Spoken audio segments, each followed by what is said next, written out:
और एक बड़ी खबर आपको बता रहे हैं, नागपुर हिंसा की जांच में बड़ा खुलासा हुआ है। एफआईआर में कई चौंकाने वाले खुलासे किए गए हैं। महिला पुलिसकर्मियों से छेड़छाड़ की गई थी। एफआईआर में ये भी बातें दर्ज की गई है और हिंदुओं के घरों को चुन चुन कर निशाना बनाया गया था। यानी वो जो दंगई सीसीटीवी फुटेज में नजर आ रहे हैं, ये प्री प्लान था और हिंदुओं के घरों को चुन चुन कर निशाना बनाकर हमला किया गया था। ये एफआईआर में दर्ज है। महिला पुलिसकर्मियों के साथ भी छेड़छाड़ की गई।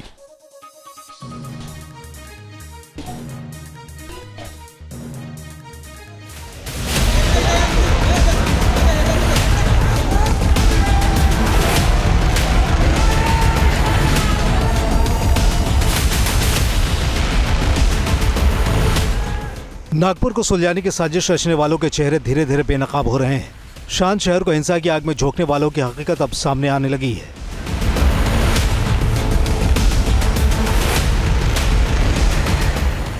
भीड़ जमा करने से लेकर भड़काऊ भाषण देने तक, बेखौफ होकर हिंसा फैलाने तक, हर किरदार के चेहरे से नकाब उतरने लगा है। नागपुर हिंसा के कई विस्फोटक खुलासे हुए हैं, जिनसे साफ होता है कि सब कुछ सोची समझी साजिश के तहत किया गया।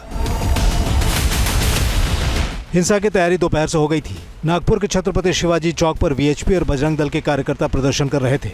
इसी दौरान औरंगजेब का प्रतीकात्मक पुतला फूंका गया। इसके विरोध में एमडीपी नेता फहीम शमीम खान के नेतृत्व में 50 से 60 लोगों ने अवैध रूप से पुलिस स्टेशन पर भीड़ इकट्ठा की। साथ ही औरंगजेब के समर्थन में नारेबाजी की।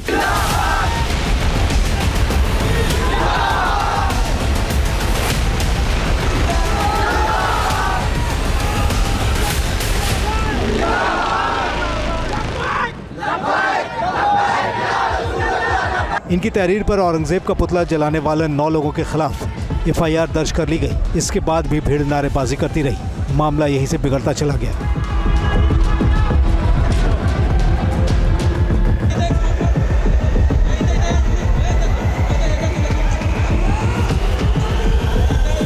पुलिस वहाँ पे ग्राउंड पे थी, दूसरा मॉब ग्राउंड पे नहीं था। जब हम आगे जाके इनको शांत करने का प्रयास कर रहे थे, वो पुलिस पे अटैक कर रहे थे, दूसरे मॉब पे अटैक नहीं कर रहे थे। प्रशासन बार बार उनको रिक्वेस्ट कर रहा था कि हमने एक्चुअली एक 50 मीटर 2 मॉब में डिस्टेंस था। हम चिल्ला चिल्ला के उनको बता रहे थे कि ऐसा मत करो, आप पत्थर मत फेंको, शांत हो जाओ, हम आपकी मदद करने के लिए आए, आपका जो भी कंसर्न है वो बताओ।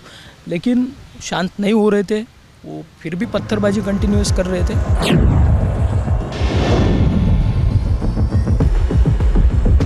नागपुर की सड़कों और गलियों में पत्थरबाजी करने वालों की पोल खुलने लगी है। 17 मार्च को नागपुर में नफरती नकाबपोश गैंग ने सरेआम गुंडागर्दी की।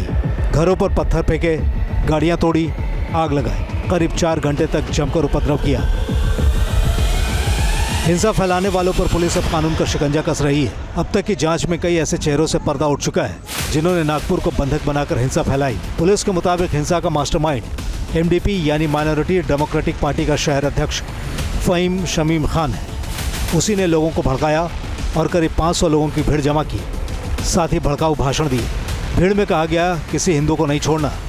फहीम ने ये सब एक मस्जिद के बाहर किया। इसके बाद ही भीड़ उग्र हो गई और नागपुर में हिंसा की आग भड़क उठी। भीड़ ने कुल्हाड़ी, पत्थर, लाठियां और खतरनाक हथियारों के साथ क्षेत्र में आतंक पैदा करने के इरादे से घातक हथियारों को हवा में लहराया और लोगों में दहशत पैदा की। हर जगह से पत्थरबाजी हो रही थी। तो एक पॉइंट पे ऐसे लग रहा था हमें कि मतलब हम अंदर थे बीच में और हर जगह से पत्थरबाजी हो रही चारों ओर से। हाँ, चारों ओर से। और मैंने जैसे बोला कि हमारे बहुत सारे अधिकारी और कांस्टेबल्स वो इंजर्ड हुए थे स्टोन पेल्टिंग में। आप रास्ते के ऊपर हो और ऊपर से पत्थरबाजी हो। यस, ऐसे भी हो रहा था। एक पॉइंट ऐसा था कि ऐसे भी हो रहा था। वो जगह देखी है जिसके ऊपर जहाँ आपको हमला हुआ है, मोहम्मद अली चौक है वहाँ, तो वो नाके के ऊपर चारों ओर से पत्थरबाजी हो रही। हाँ, ये गलियों के मतलब एक छोटी गली थी, दोनों ओर से पत्थरबाजी हो रही थी। हिंसा के वीडियोस में भी साफ दिखा था कि कैसे दंगाई पूरी तैयारी के साथ आए थे। उन्होंने अलग अलग गलियों में साजिश के तहत हमला किया, गाड़ियों को फूंका, तोड़फोड़ की और घरों पर ताबड़तोड़ पथराव किया। दंगाइयों ने पुलिस पर टारगेटेड अटैक किया, पत्थर फेंके और पेट्रोल बम से भी हमला किया। मामला सिर्फ यहीं नहीं रुका। नागपुर के गणेश पेठ पुलिस स्टेशन में दर्ज एफआईआर के मुताबिक भीड़ ने अंधेरे का फायदा उठाकर आरसीपी दस्ते की एक महिला कांस्टेबल से छेड़छाड़ की, शरीर को गलत तरीके से छुआ। कुछ महिला कर्मचारियों को देखकर दंगाइयों ने अश्लील इशारे किए और भद्दे कमेंट किए।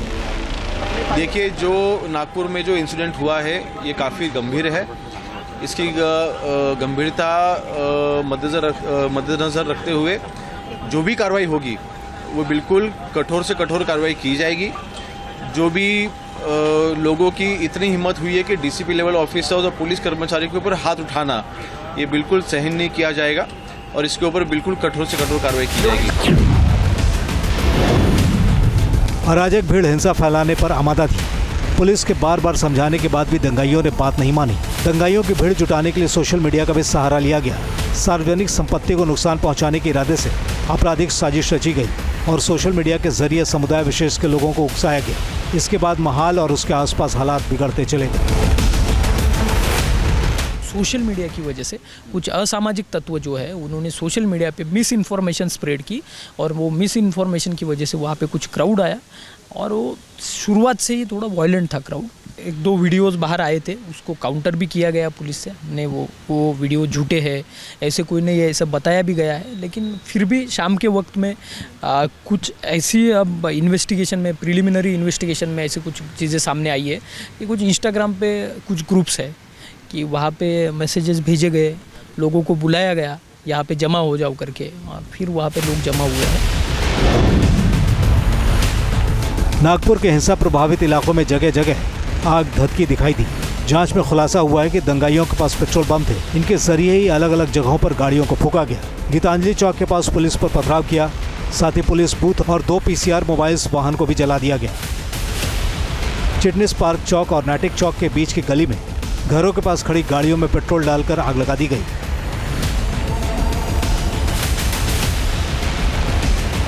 कंप्लीटली अंधेरा नहीं था, थोड़ा थोड़ा उजाला था, तो उसमें मॉब क्लियरली दिख रहा था और उनके पास वो मशाल वगैरह भी थी जलाने के लिए, पेट्रोल बॉटल्स भी थे। They were well prepared I would say. यानी बॉटल बनाने के लिए समय लगता है, तुरंत नहीं बनती। यस, तो वही मैं बोल रहा हूँ, ऊपर बिल्डिंग पे पत्थर लेके जाने के लिए भी समय लगता है। लेकिन initially it was not there, क्योंकि ये 7 बजे के करीब जो शुरू हुआ था, ये 9 बजे के बाद हमें देखने को मिला कि ये ऊपर से भी पत्थर वगैरह हो रहा था। गंजीपेट इलाके में चल रहे फ्लाईओवर के काम के लिए खड़ी की गई 2 JCB को भी पेट्रोल बम से आग लगाकर जला दिया गया। दंगाइयों ने लोगों के घरों पर पत्थरों से हमला किया, गली में खड़ी गाड़ियों को आग लगा दी। इस दौरान उपद्रवी लगातार गाली गलौज करते रहे और भड़काऊ नारे भी लगाते रहे। शाम को 6 के बाद में जो प्रार्थना हुई, नमाज हुआ, नमाज के बाद में अचानक मस्जिद में से लोग निकल के इस तरीके से घटना हुई जिसमें 40-50 व्हीकल्स तोड़े गए, फोड़े गए, 2 JCB जलाए गए, लोगों के घरों पे पत्थराव हुआ।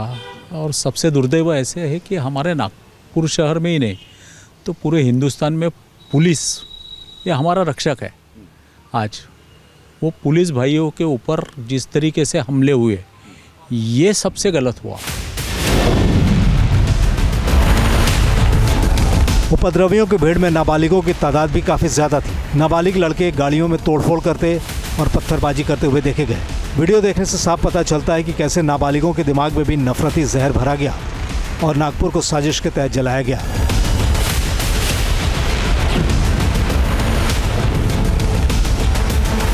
नागपुर हिंसा में कश्मीर पैटर्न भी चर्चा में आया है। उपद्रवियों ने जमकर पत्थर चलाए और संपत्तियों को नुकसान पहुंचाया, तलवार और कुल्हाड़ी से हमले किए। अब तक की जांच में ये बात भी सामने आई है कि जिन इलाकों में हिंसा हुई वहां पहले से ही पत्थर जमा कर लिए गए थे। दरअसल कश्मीर में पत्थरबाजी लंबे वक्त तक विरोध प्रदर्शन का अहम तरीका था, इसीलिए इसे कश्मीर पैटर्न कहा जाता है। नागपुर में भी देखा गया कि दंगाई लगातार पथराव करते रहे, लोगों के घरों को निशाना बनाया गया और पुलिस पर भी पत्थर फेंके गए। अगर आप एक जागरूक नागरिक हो तो पत्थरबाजी या फिर इस तरीके से पुलिस पे हमला, ये सारी चीज़ें में आ ही नहीं सकते। मतलब ये असामाजिक तत्व है और जिन्होंने ये सब चीज़ों को अंजाम दिया है, तो ये हर जगह पे रहते हैं ऐसे कुछ असामाजिक तत्व। तो लेकिन जैसे कि मैंने बोला कि रजिस्टर हुए ऑफेंसेस, तो ये सब असामाजिक तत्व जल्दी बुक कर दिए जाएंगे और फ्यूचर में ये ऐसा कुछ करेंगे नहीं, ये भी हमें इंश्योर।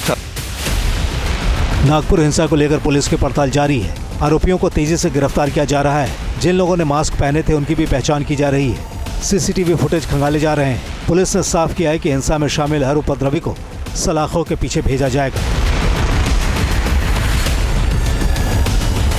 मैंने मैंने कुछ वीडियोस देखे सीसीटीवी फुटेज, उसमें लोग क्लियरली दिख भी रहे हैं, मारपीट करते हुए दिख रहे हैं, पत्थर फेंकते हुए दिख रहे हैं, गाड़ियों की तोड़फोड़ करते हुए दिख रहे हैं, जलाते हुए दिख रहे हैं। तो अपने पास डिजिटल एविडेंसेस है, तो वो पूरा क्रॉस चेक करके ही होगा। जो इनोसेंट है, जिसने कुछ किया नहीं है, उसको डेफिनेटली डरने की कोई ज़रूरत नहीं है। लेकिन जैसे मैंने बोला कि अगर घर के ऊपर पत्थर जा रहे हैं, जिसके घर है उसको तो पता है ना ये, तो आप मतलब आप नहीं कर रहे हो, लेकिन आप लोगों को करने के लिए इजाज़त दे रहे हो। तो ये सब उसी टाइम पे हमने आइडेंटिफाई किया है, मार्क किया है, और जो इसमें सहयोग करने वाले हैं वो भी उतने ही आरोपी है जितने ये एक्चुअल करने वाले थे। दंगाइयों ने साजिश के तहत दहशत फैलाई और अब बारी पुलिस की एक्शन की है। नागपुर हिंसा को लेकर जो खुलासे हो रहे हैं, उससे साफ हो चुका है कि औरंगजेब विवाद की आड़ में दंगाइयों ने साजिश रची और अपने खौफनाक मंसूबों को अंजाम दिया। Team news nation. News nation अब व्हाट्सएप पर खबरों के ताजा अपडेट के लिए न्यूज नेशन के इस QR कोड को स्कैन करें।